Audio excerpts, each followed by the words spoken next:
পাঠ ভবনে তোমাদের সকলকে স্বাগত। আশা করি সবাই খুব ভালো আছো। আজ আমি তোমাদের সঙ্গে যে বিষয়টা নিয়ে আলোচনা করব সেটা হলো দশম শ্রেণীর প্রথম কবিতা অসুখী একজন, যেটা পাবলো নেরুদার লেখা। তোমাদের কাছে আমার একটাই অনুরোধ, ভিডিওটা প্রথম থেকে শেষ পর্যন্ত দেখো, আর যদি ভালো লাগে অবশ্যই আমার চ্যানেলটিকে সাবস্ক্রাইব করো, আর আমার চ্যানেলে দেওয়া সব ভিডিওর নোটিফিকেশান সবার আগে পাওয়ার জন্য বেল আইকনটাকে প্রেস করো। তাহলে চলো শুরু করি আজকের আলোচনা। আজকে আলোচনা করব দশম শ্রেণীর প্রথম কবিতা অসুখী একজন, যেটা পাবলো নেরুদার লেখা। এই কবিতার একটা নতুনত্ব বিষয় হলো যেখানে যুদ্ধ আর প্রেমকে মেলবন্ধন করে দেখানো হয়েছে। আজ আমি তোমাদেরকে বোঝানোর চেষ্টা করব যে কবি কিভাবে দেখিয়েছেন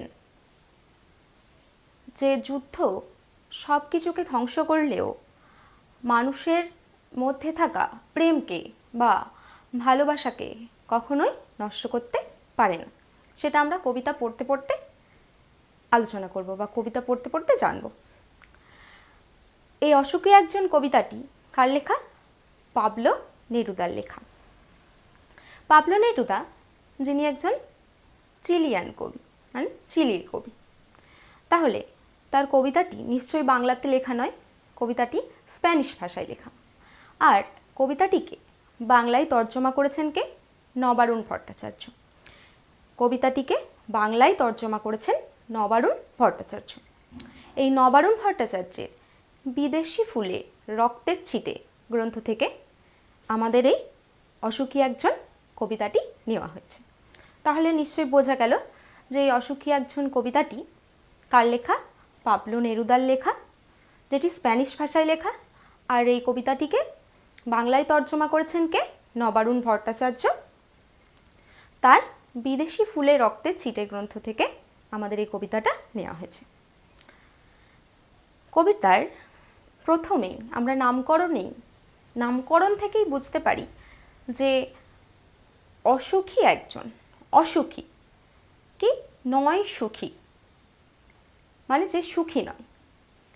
আমরা কবিতার লাইন ধরে ধরে আলোচনা করার সময় জানতে পারবো যে অসুখীটা কে। কবিতার বিষয়বস্তু আলোচনা করতে গিয়ে আমি প্রথমেই তোমাদেরকে বলি, কবি কবিতার মধ্যে দেখিয়েছেন যুদ্ধের বিধ্বংসী ভাব, মানে যুদ্ধ যে সব কিছুকে ধ্বংস করে দেয়, সেই চিত্রটা আমাদের সামনে তিনি তুলে ধরছেন। কবিতাটা স্পেনের গৃহযুদ্ধের প্রেক্ষাপটে লেখা। স্পেনের গৃহযুদ্ধে সেখানকার মানে স্পেনের যুবকদেরকে বলা হতো যে দেশ রক্ষা করার জন্য তাদেরকে যুদ্ধে যেতে হবে। তেমনই একটি প্রেক্ষাপটে আমাদের এই অসুখী একজন কবিতাটা লেখা, যেখানে কবিতা কথক তার প্রিয়তমাকে ছেড়ে চলে যাচ্ছেন কোথায়? যুদ্ধে। আর তার প্রিয়তমা বছরের পর বছর ধরে বা দিনের পর দিন ধরে তার জন্য অপেক্ষায় রয়েছেন। একটার পর একটা বছর কেটে যাচ্ছে, সময় অতিবাহিত হচ্ছে, আর তারপর হঠাৎ করেই যুদ্ধ চলে আসছে, যে যুদ্ধ সেই কবিতা কথকের স্মৃতিকেও পৃথিবীর বুক থেকে মুছিয়ে দিচ্ছে, আর গ্রাম শহর সব কিছু ধ্বংস হয়ে যাচ্ছে। আর এই কবিতা থেকে আমরা পাচ্ছি যে যুদ্ধ শিশুদেরকেও রেহাই দেয় না, শিশুদেরকেও কেড়ে নেয়। গ্রাম শহরের সঙ্গে সঙ্গে শিশু বাড়ি সব কিছু ধ্বংস হয়ে যায়, পড়ে থাকে দোমড়ানো লোহা, রক্তের কালো দাগ, এইসব। তাহলে আমরা কবিতার বিষয়বস্তু আলোচনা করতে গিয়ে কি পাচ্ছি? যে যুদ্ধ কোনো কিছুকেই রেহাই দেয় না। যে যুদ্ধ আসে সে যুদ্ধ কেড়ে নেয় একটা শান্ত শহর, শান্ত গ্রামের প্রতিচ্ছবি, কেড়ে নেয় শিশুদেরকে, কেড়ে নেয় সমস্ত সবুজকে, সমস্ত প্রাকৃতিক ভারসাম্য নষ্ট হয়ে যায়। আর যা দেবতাদেরকেও হয়তো রেহাই দেয় না, দেবতারাও মন্দির থেকে টুকরো টুকরো হয়ে ভেঙে পড়ে। কিন্তু কবি কবিতার শেষে দেখাচ্ছেন, শেষের দিকে, যে যুদ্ধ সব কিছুকে ধ্বংস করতে পারলেও মানুষের মধ্যে থাকা ভালোবাসাকে কখনোই ধ্বংস করতে পারে না। এটা হলো কবিতার সংক্ষিপ্ত বিষয়বস্তু। এবার আমরা কবিতার লাইন ধরে ধরে আলোচনা করতে করতে কবিতা সম্পর্কে আরও অনেক কিছু জানব। তাহলে চলো কবিতাটা আমরা লাইন ধরে ধরে আলোচনা করি।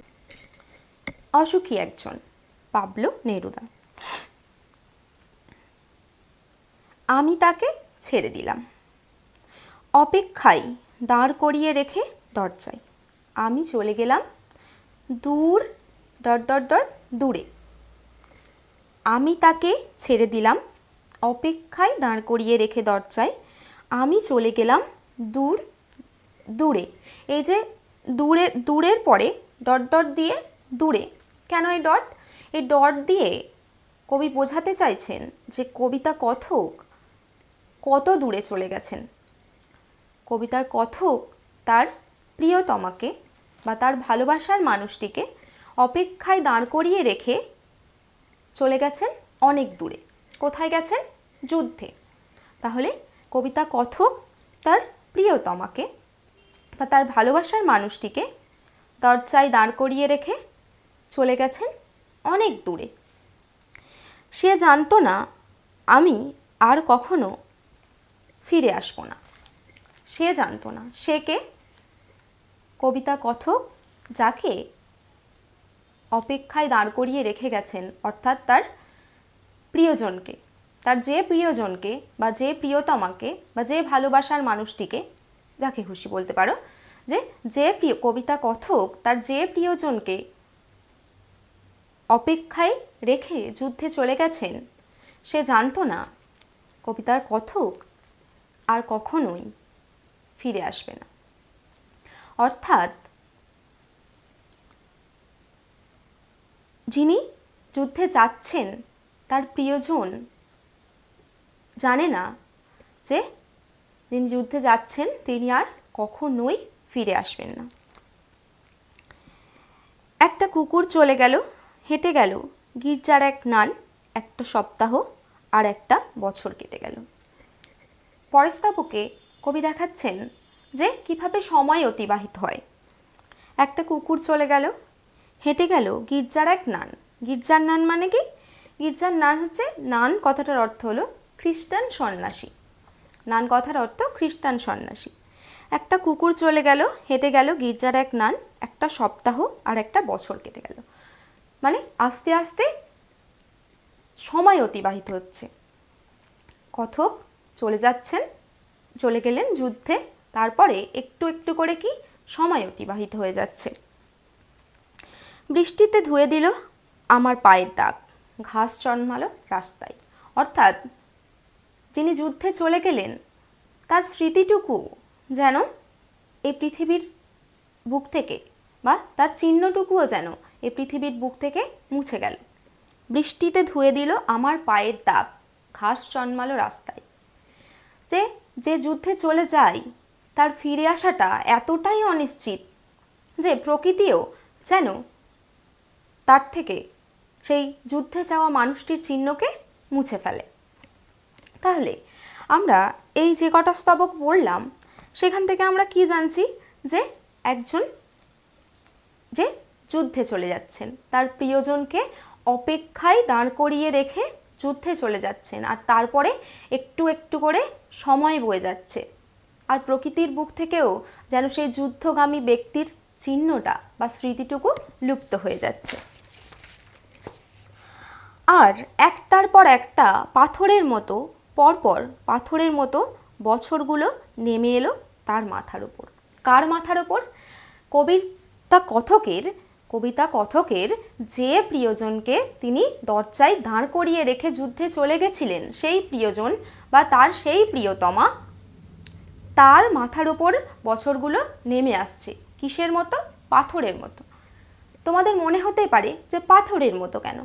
কারণ সে এত এত সময় ধরে অপেক্ষা করছে, এত দিন ধরে তার প্রিয় মানুষটির ফিরে আসার অপেক্ষা করছে, যে সময়টা বা বছরগুলো তার কাছে কি মনে হচ্ছে?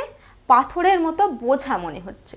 সময়টা বা বছরগুলো তার কাছে পাথরের বোঝার মতো বা পাথরের মতো ভারী মনে হচ্ছে, যে তার কাছে অপেক্ষাটা এতটাই দীর্ঘ। কবিতা কথকের যে প্রিয়জনকে তিনি দরজায় দাঁড় করিয়ে রেখে যুদ্ধে চলে গেছেন, তার সে এত দিন ধরে অপেক্ষা করছে তার প্রিয় মানুষটির ফিরে আসার জন্য, যে তার কাছে বছরগুলো বা সময়টা কি মনে হচ্ছে? পাথরের মতো ভারী মনে হচ্ছে। তারপর যুদ্ধ এলো রক্তের এক আগ্নেয় পাহাড়ের মতো। তারপর যুদ্ধ এলো রক্তের এক পাহাড়ের মতো, রক্তের এক আগ্নেয় পাহাড়ের মতো। যুদ্ধ, তারপর হঠাৎ করে যুদ্ধ এলো কিসের মতো? রক্তের এক আগ্নেয় পাহাড়ের মতো। আমরা জানি আগ্নেয়গিরি যখন সক্রিয় হয়ে ওঠে তখন তার থেকে কি হয়?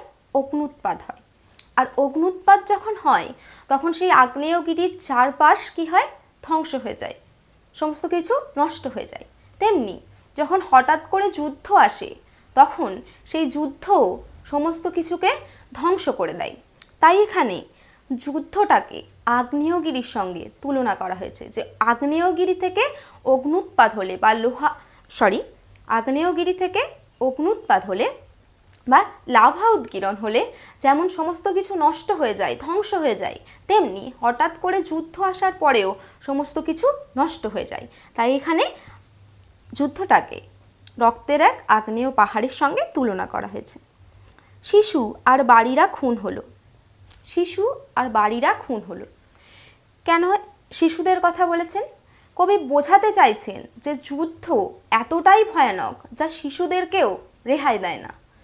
সে অর্থাৎ যুদ্ধ যেমন সমস্ত সমতলে আগুন ধরিয়ে দেয়, সমস্ত কিছুকে কেড়ে নেয়, গ্রাম শহর সব ধ্বংস হয়ে যায়, তেমনি শিশুদেরকেও সে রেহাই দেয় না। অর্থাৎ শিশুরাও এই যুদ্ধের ভয়াবহতা থেকে রক্ষা পায় না। শিশু আর বাড়িরা খুন হলো। সেই মেয়েটির মৃত্যু হলো না। সেই মেয়েটি, যে মেয়েটিকে কবিতার কথক অপেক্ষায় দাঁড় করিয়ে রেখে যুদ্ধে চলে গেছিলেন, সেই মেয়েটির মৃত্যু হলো না। তোমার তো মনে হতেই পারে যে যুদ্ধ যখন সব কিছুকে কেড়ে নিচ্ছে, সব কিছু ধ্বংস করে দিচ্ছে, শিশুদেরকেও রেহাই দিচ্ছে না, তাহলে সেই মেয়েটির কি করে মৃত্যু হলো না? সব কিছু ধ্বংস হয়ে গেলে সেই মেয়েটিরও মৃত্যু হয়ে যাওয়া তো উচিত। আসলে কবি সেই মেয়েটির মৃত্যু হলো না কথাটা বলার দ্বারা বলতে চাইছেন যে যুদ্ধ সমস্ত কিছুকে ধ্বংস করলেও মানুষের মধ্যে থাকা ভালোবাসাকে নষ্ট করতে পারে না। অর্থাৎ সেই মেয়েটি যে তার প্রিয়জনের ফিরে আসার অপেক্ষায় দাঁড়িয়ে আছে, বা তার প্রিয়জন কখন ফিরবে, কবে ফিরবে সেই অপেক্ষায় দিন গুনছে, সেই মেয়েটির মধ্যে থাকা ভালোবাসাকে যুদ্ধ নষ্ট করতে পারে না। সমস্ত সমতলে ধরে গেল আগুন। অর্থাৎ যুদ্ধ সমস্ত কিছুকে ধ্বংস করল। শান্ত হলুদ দেবতারা যারা হাজার বছর ধরে ডুবেছিল ধ্যানে, উল্টে পড়ল মন্দির থেকে টুকরো টুকরো হয়ে। শান্ত হলুদ দেবতারা যারা হাজার বছর ধরে ডুবেছিল ধ্যানে, উল্টে পড়ল মন্দির থেকে টুকরো টুকরো হয়ে। শান্ত হলুদ দেবতারা মানে কি? কবি বোঝাতে চাইছেন যে যুদ্ধ এতটাই ভয়ানক, যুদ্ধ এতটাই ভয়াবহ যে তা দেবতাদেরকেও যেন রেহাই দিচ্ছে না। শান্ত হলুদ দেবতা মানে কি? মানে মন্দিরের যেসব প্রাচীন দেবতাদের মূর্তি রয়েছে, হলুদ অর্থাৎ হলুদ কি? প্রাচীনত্বের প্রতীক।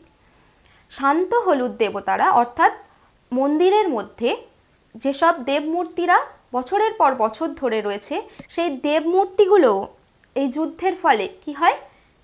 টুকরো টুকরো হয়ে ভেঙে পড়ে, উল্টে পড়ল মন্দির থেকে টুকরো টুকরো হয়ে। অর্থাৎ যুদ্ধ মন্দির, মসজিদ, গির্জা কোনো কিছুকেই রেহাই দেয় না। যুদ্ধ যেন দেবতাদেরকেও রেহাই দিচ্ছে না। কবি বলতে চাইছেন যে যুদ্ধ এতটাই ভয়ঙ্কর যে দেবতারাও যেন নিজেদেরকে এই যুদ্ধ থেকে রক্ষা করতে পারছেন না। তারা আর স্বপ্ন দেখতে পারল না। তারা বলতে কাদের কথা বলেছেন কবি? এই শান্ত হলুদ দেবতারাও দেবতাদের কথা বলেছেন, যে এই শান্ত হলুদ দেবতারা যেন আর স্বপ্ন দেখতে পারল না। কেন স্বপ্ন দেখতে পারল না? কারণ এই দেবতারা যারা এত বছর ধরে মন্দিরের মধ্যে স্থাপিত ছিল, তারা নিজেদেরকেও যেন এই যুদ্ধ থেকে রক্ষা করতে পারল না। সেই মিষ্টি বাড়ি, সেই বারান্দা, যেখানে আমি ঝুলন্ত বিছানায় ঘুমিয়েছিলাম, গোলাপি গাছ, ছড়ানো করতলের মতো পাতা, চিমনি, প্রাচীন জলতরঙ্গ, সব চূর্ণ হয়ে গেল, জ্বলে গেল আগুনে। কবি এরপর একটু স্মৃতিচারণ করছেন, তার নিজের বাড়ি, নিজের ঘর, সেসবের একটু স্মৃতিচারণ করছেন। কি বলছেন? সেই মিষ্টি বাড়ি, সেই বারান্দা, যেখানে আমি ঝুলন্ত বিছানায় ঘুমিয়েছিলাম। অর্থাৎ কবিতা কথক তার স্মৃতিচারণায়, তার স্মৃতিতে কি ভেসে আসছে? তার বাড়ির কথা। সেই বাড়ি যেখানে সে ঝুলন্ত বিছানায় ঘুমিয়েছিল, সে তার গোলাপি গাছ, ছড়ানো করতলের মতো পাতা। অর্থাৎ গোলাপি গাছ বলতে এক ধরনের পাতাবাহারি গাছকে বলা হচ্ছে, যার পাতাটা আমাদের হাতের মতো। চিমনি, প্রাচীন জলতরঙ্গ। প্রাচীন জলতরঙ্গ অর্থাৎ জলতরঙ্গ বলতে এখানে এক ধরনের বাদ্যযন্ত্রের কথা বলা হচ্ছে। সব চূর্ণ হয়ে গেল, জ্বলে গেল আগুনে। অর্থাৎ কবি এখানে বোঝাতে চাইছেন যে যুদ্ধ একজন যুদ্ধকামী ব্যক্তির, অর্থাৎ যে যুদ্ধে যাচ্ছে যুদ্ধ করতে তার দেশমাতৃকাকে রক্ষা করার জন্য, তার সমস্ত কিছুকে কেড়ে নেয়। তার প্রিয়জন, তার প্রিয় বাড়ি, তার সেই ঘর, সব কিছুকেও কেড়ে নেয়। আর শেষ স্তবকে কবি দেখাচ্ছেন, যেখানে ছিল শহর সেখানে ছড়িয়ে রইল কাঠকয়লা, দোমড়ানো লোহা, মৃত পাথরের মূর্তির বীভৎস মাথা, রক্তের একটা কালো দাগ। যেখানে ছিল শহর, অর্থাৎ এই লাইনটার দ্বারা বলতে চাইছেন যে যেখানে একটা সুন্দর শহর ছিল, সেখানে এখন কি পড়ে আছে? সেখানে ছড়িয়ে রইল কাঠকয়লা, দোমড়ানো লোহা, মৃত পাথরের মূর্তির বীভৎস মাথা।